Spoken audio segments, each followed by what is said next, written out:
I didn't know how long it had been in my bag, just that it felt heavier than it should have. And colder somehow. When I placed it on the counter at the police station, the room changed, like the air itself pulled back in fear. My name is Sarah, and I live a quiet life built on routine. The same bus route, the same grocery store, the same worn handbag I've carried for years. I'm not the kind of person trouble finds easily. But that morning, under a pale sky and flickering fluorescent lights, I realized how fragile normal really is. Some objects don't belong to us, even if we're the ones holding them. The morning started like any other. Gray light pressing through the bus window. People breathing quietly around me. Half asleep, half forgotten. I remember the way my bag pulled at my shoulder, just a little heavier than usual. Not enough to hurt, enough to notice. At first I told myself it was nothing. A book I forgot I packed. Something small I'd meant to return. The bus hummed forward, tires whispering against wet asphalt. Outside, shop shutters were still closed. The city felt paused, like it was holding its breath. I shifted the bag to my other shoulder. The weight shifted too. It didn't settle. That's when I felt it. Not fear, not yet.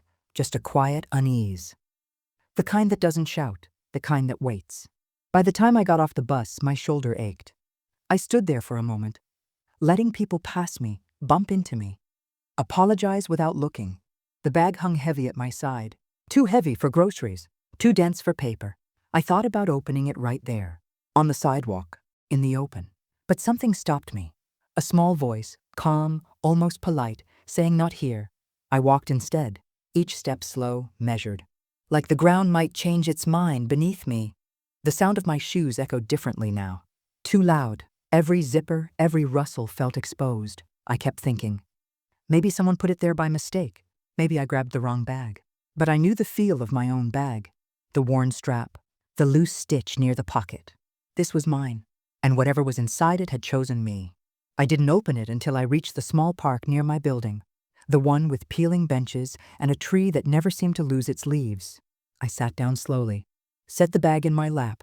The zipper felt colder than usual under my fingers. Metal remembering something. I opened it just enough to look inside, not enough to commit. That's when I saw the cloth, dark, carefully folded, wrapped around something that didn't belong to softness. The shape beneath it was wrong, too sharp, too deliberate. I didn't unfold it, didn't poke it, didn't test it. I just stared. There are moments when your body reacts before your mind catches up. My breath slowed. My hands went still. The world narrowed to the space between the cloth and my chest. I closed the bag again, quietly, as if it might hear me. People passed by. A woman walking her dog. A man talking too loudly on his phone. Life kept moving. Unaware, I sat there, hands folded on top of my bag, like I was guarding a secret I never asked for. I tried to think logically, to list possibilities. A tool, a prop, a mistake. But logic slipped through my fingers. Because objects carry stories, and this one felt heavy with one it didn't want to tell me yet. I stood up. The bag pulled again. This time it felt intentional. I walked home, locked my door behind me, leaned my back against it. The silence inside my apartment was different now, thicker. I placed the bag on the table. The table creaked, surprised. I turned on the light, watched the shadow of the bag stretch across the wall. I opened it fully this time, unwrapped the cloth just enough to see what my mind had already guessed. I won't describe it in detail. Some things don't need names to be understood. It was solid, cold, and absolutely not something that should have been in my possession. I stepped back. My heel hit the chair. My heart didn't race. It sank. Because fear isn't always loud. Sometimes it's heavy. And still, I thought about calling someone. Anyone.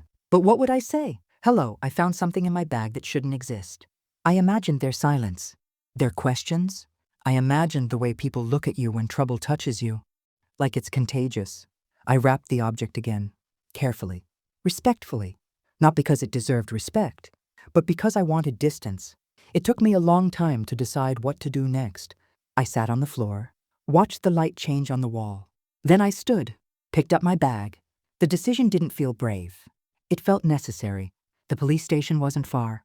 A building I'd passed 100 times without thinking. Now, it felt like a line I couldn't uncross. The walk there felt longer than it was. Every sound seemed amplified. A car door slamming, a siren far away. I kept my eyes forward, didn't adjust the strap. The weight was still there, unchanged, as if it knew where we were going.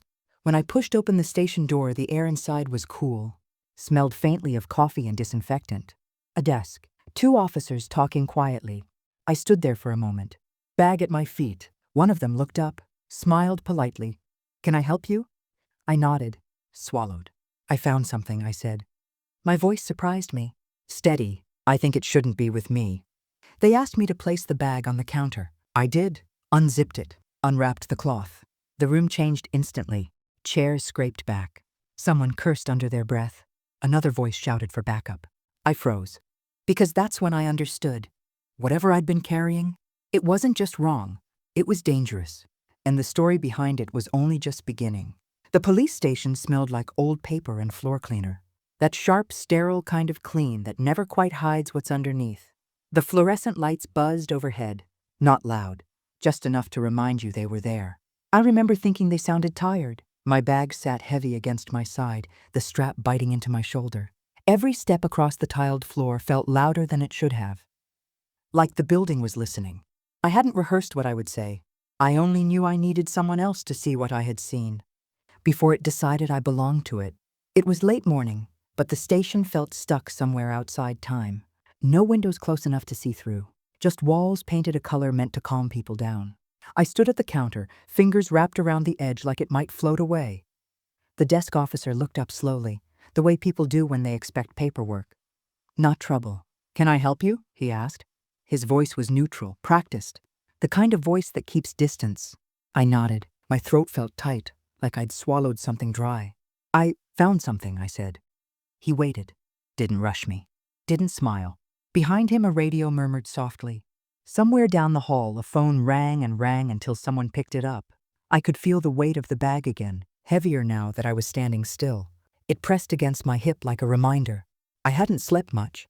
Every time I closed my eyes, I felt that same wrongness, like the object knew where I was. I told myself I was being dramatic, that this was what police stations were for. Still, my hands were shaking when I reached for the zipper. The sound of the zipper was too loud, metal teeth parting. The officer's eyes followed my hands, his expression still calm. Until it wasn't. I pulled the cloth-wrapped object out slowly. Didn't set it down right away. For a moment it hovered between us, suspended. The cloth was thin now, worn from my fingers gripping it too tight.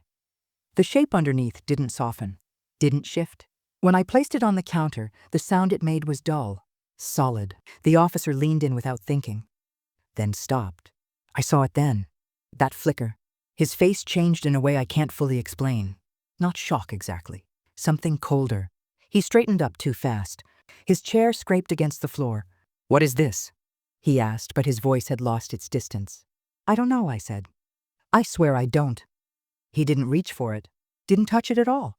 Instead, he looked past me, toward the hallway, and called out, louder than necessary, "Hey, can you come here for a second?" Everything happened quickly after that. Too quickly. Another officer appeared, then another. Their footsteps echoed, overlapping, filling the space. Someone pulled a chair back hard enough that it tipped. One of them swore under his breath. Another stepped away from the counter entirely. "Don't touch it," someone said. I hadn't moved. My hands were still resting flat on the counter, palms down. "I just found it," I said again. Softer this time. No one answered me. The desk officer's face had gone pale, like the blood had simply decided to leave. He stared at the object the way people stare at something alive, waiting to see if it will move. "Call it in," he said. The radio crackled. A voice on the other end asked for clarification. The officer swallowed, lowered his voice. "We have a situation." That word hung in the air. Situation. Someone grabbed my arm, not rough but firm, guiding me a step back from the counter. "Ma'am, please stand over here." I did, because everyone else suddenly seemed afraid to breathe. I realized then that I was the calmest person in the room. And that terrified me more than their shouting. They covered the object with a clear box, like it needed containment, like it might try to leave on its own. I sat in a plastic chair against the wall, my bag empty now. Light, almost innocent. No one looked at me directly anymore. Not the same way. The fluorescent lights buzzed on, uncaring. The station felt smaller, tighter. An officer finally came over and said, "We're going to need you to stay for a while."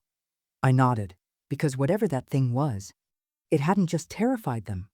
It had changed the way they saw me, and as I sat there, hands folded in my lap, I couldn't stop thinking. If I didn't put it in my bag, who did? The room smelled like old paper and disinfectant. Not clean, just tired. They sat me down beneath a flickering light that buzzed like it had something to confess. The plastic chair stuck to the back of my legs when I shifted. Somewhere beyond the wall, a phone rang and kept ringing, unanswered. A paper cup of water waited on the table between us. I didn't touch it. I folded my hands in my lap instead, the way my mother taught me when I was nervous. And I waited for someone to tell me how an ordinary morning had ended here. Emotional setup, 250 words. The officer across from me spoke softly, like volume alone could decide the truth. He didn't rush, didn't lean forward, just watched me the way people do when they're trying to remember a face from a dream. He asked my name again. I gave it. He asked where I worked, how long I'd lived in my apartment, what time I usually left the house in the morning. Routine questions, the kind that sound harmless until they start stacking on top of each other. I told him about the bus, about the corner bakery that always smelled like burnt sugar by noon, about my bag, how I never changed it because the zipper still worked and the strap fit my shoulder just right. As I spoke, I noticed my voice didn't shake. That surprised me. Inside, though, something kept tightening, like a knot pulled slow and patient. The walls were beige, the kind of color meant to calm you down, but nothing felt calm. I kept thinking about the weight in my bag, how normal it felt until it didn't, and how many days I'd carried it. Without knowing, the officer slid a thin folder onto the table. Didn't open it yet. He asked if I'd ever seen the object before today. I said no, asked if anyone else had access to my bag. I paused, then shook my head. No, I said. But my voice hesitated, just enough to betray me. He noticed. They always do. Another officer stood near the door, arms crossed, eyes steady, not unkind, just alert. The first officer finally opened the folder. I didn't look inside. Didn't need to. He told me the object had been reported missing months ago, that it had surfaced once before, briefly, then vanished again. It's connected to an open case, he said. The word open hung there. Unfinished, unresolved. He didn't tell me what kind of case. Didn't need to. I felt it in the silence that followed, in the way the second officer shifted his weight, in the way the room seemed to lean closer. This wasn't an accident, the first officer said gently. I stared at the table, at a scratch shaped like a question mark. If you didn't put it there, he continued, then someone wanted you to find it. That's when the fear changed shape. Before it had been sharp, immediate. Now it went cold. I asked who. My voice sounded far away. He shook his head. Not yet. He asked me to think carefully. Had anyone bumped into me recently? Borrowed my bag? Brushed past me on the bus? Faces floated up in my mind. Strangers. Half-seen smiles. People who didn't know my name. Or maybe did. I remembered the man who'd apologized too much when he stepped on my foot. The woman who held the bus door while staring just a second too long. Nothing solid. Nothing useful. The officer closed the folder. Slowly. You did the right thing, he said. But his eyes said something else. They said you were chosen. The second officer finally spoke. Quiet. Measured. If this object had stayed where it was, he said, someone could have gotten hurt. I thought of my bag hanging by the door. Thought of my hands reaching inside without looking. A shiver ran through me. Not dramatic. Just deep. I realized then, whoever planted it didn't just want it found. They wanted me to be the one holding it. They let me leave an hour later. No handcuffs, no accusations, just instructions. Change your routine. Don't go straight home. Call if anything feels off. Outside, the afternoon light looked thinner somehow. Like it had lost weight. I walked past the station doors and didn't stop until my legs reminded me they were there. My shoulder felt strangely light without the bag. Too light. That night, I stood in my apartment doorway and listened before stepping inside. The silence felt different now, as if it knew something I didn't. And for the first time, I wondered, not what had been placed in my bag, but what was coming next. The street looked the same when I stepped off the bus, but it didn't feel the same. The pavement still held the day's warmth. A stray leaf scraped along the curb like it had somewhere important to be. Windows blinked on, one by one, soft yellow squares against the evening blue. I stood there longer than I needed to, my bag hanging lighter than it had that morning. Yet my shoulders felt heavier. I had been released. That was the word they used. But nothing about this moment felt free. I felt Seen. I walked slower than usual, counting my steps like I used to as a child. It was a habit I'd forgotten until fear reminded me. 1 step, 2, 3. The houses leaned in close on this street, old and familiar, like neighbors who knew too much but never said it out loud. I'd lived here long enough to recognize the cracks in the sidewalk, the fence with the missing slat, the porch light that flickered every night at exactly 7. Normal things, safe things. Yet every sound landed sharper now. A door closing 2 houses down made my spine stiffen. Someone laughed somewhere behind a curtain, and my heart skipped before I could stop it. The police officer's voice echoed in my head, calm and careful. "We don't believe you placed it there." He hadn't said who did, just that it wasn't an accident. I reached my building and paused before unlocking the door. For the first time since moving in, I checked the reflection in the glass behind me. Nothing moved. Still, I didn't breathe easy, because once your life is interrupted like that, once someone shows you how easily things can be placed into your hands without your knowing, you never walk the same way again. Inside my apartment, the air felt stale, untouched since morning. I set my bag down gently, like it might remember what it had carried. I didn't turn on the lights right away. Instead, I stood by the window and looked out. That's when I saw the bus stop, empty now. Just the bench and the sign pale under the street lamp. And suddenly, without warning, a face came back to me. A man. He stood there most mornings. I'd seen him so often that he'd become part of the background, like a mailbox or a tree, always reading, always standing just off to the side, never boarding the bus. I'd never thought to question it, until now. I tried to remember details. His coat dark, too heavy for summer. The way he held his paper, folded tight, as if hiding something behind it. His eyes, not on the page, on the street, on people, on me. My chest tightened as memory sharpened, cruel and clear. There had been mornings when I arrived early and he was already there. Others when I was late and he still hadn't moved. Waiting. I sat down slowly, the chair creaking like it remembered me from a softer life. Had I been noticed long before today? I replayed the mornings in my head like a film I couldn't pause. The time my bag tore and I knelt on the pavement to fix it. He'd been there. The day I switched bags because the strap hurt my shoulder. He'd been there. Even the morning I almost stayed home sick. When I stood across the street debating whether to go back inside. I remembered a glance. Not obvious, not threatening.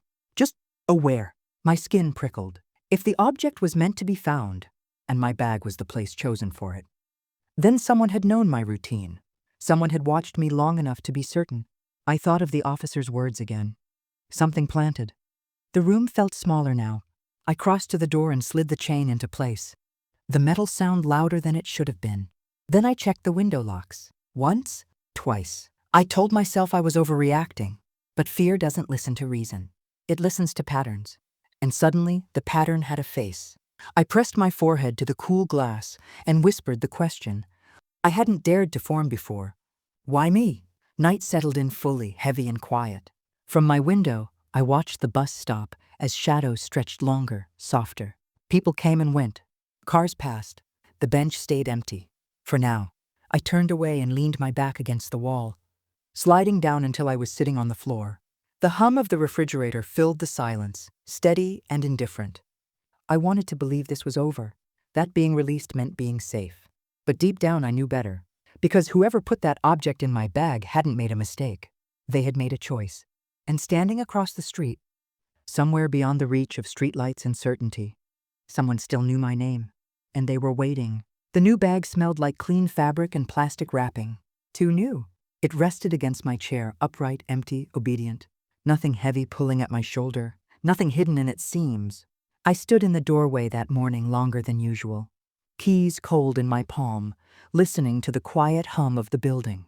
Somewhere, a pipe knocked once and went still. The hallway light flickered, then steadied. I told myself this was how it felt to start over, but my shoulder still ached, as if it remembered something my hands were trying to forget. They never charged me. They never apologized either. The officer slid my old bag across the metal table and said, I could take it home if I wanted. His voice was neutral, careful, like someone stepping around broken glass. I didn't touch it. That bag had been with me for years. It carried grocery lists, spare change, folded receipts, the small debris of an ordinary life.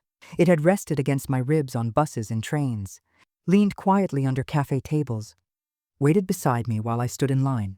And now it sat there, unzipped, inspected, emptied, like it had betrayed me.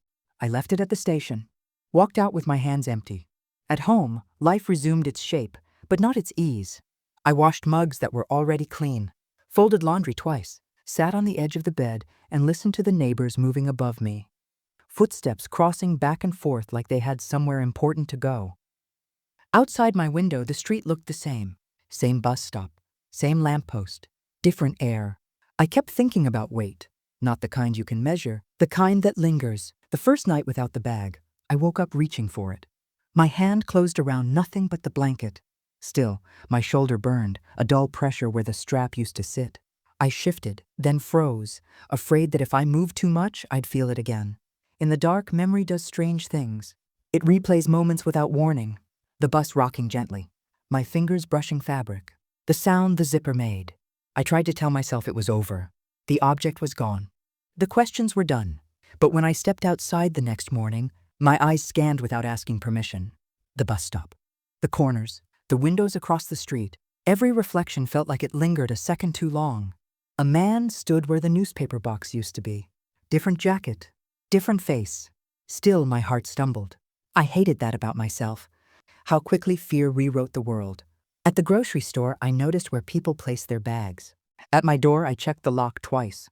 Then a third time, pretending I hadn't already done it. Nothing happened. That was the worst part. A week later, I walked past the police station without planning to.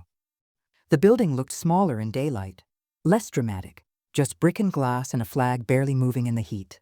For a moment, I considered going inside, asking something, anything, that would make the knot in my chest loosen. But I didn't. Instead, I stood across the street and watched people come and go. A woman arguing quietly on her phone, a teenager laughing too loudly, a man carrying a box marked evidence like it was nothing more than paperwork. That word stayed with me, evidence. I realized then what unsettled me most. Not that someone had used me, but that they had chosen me. They had studied my routine, my bag, my silence. They had trusted I wouldn't look too closely until it was too late. And I had proven them right. I wasn't angry. Not really. I felt awake. Danger hadn't burst into my life. It hadn't announced itself. It slipped in quietly, settled its weight against my shoulder, and waited for me to carry it forward. I crossed the street and kept walking, the station shrinking behind me. That night I placed the new bag on the hook by the door. It hung there, light and harmless, swaying slightly when the air moved. I touched my shoulder once before bed. The ache was still there, but softer now, like a bruise that knew it was healing. Some things don't leave when the object does. They stay in posture, in pause, in the way you listen. I lay in the dark and let the quiet settle. No knocking, no weight, just breath, and the understanding that danger doesn't always arrive loudly. Sometimes it waits until you're already carrying it.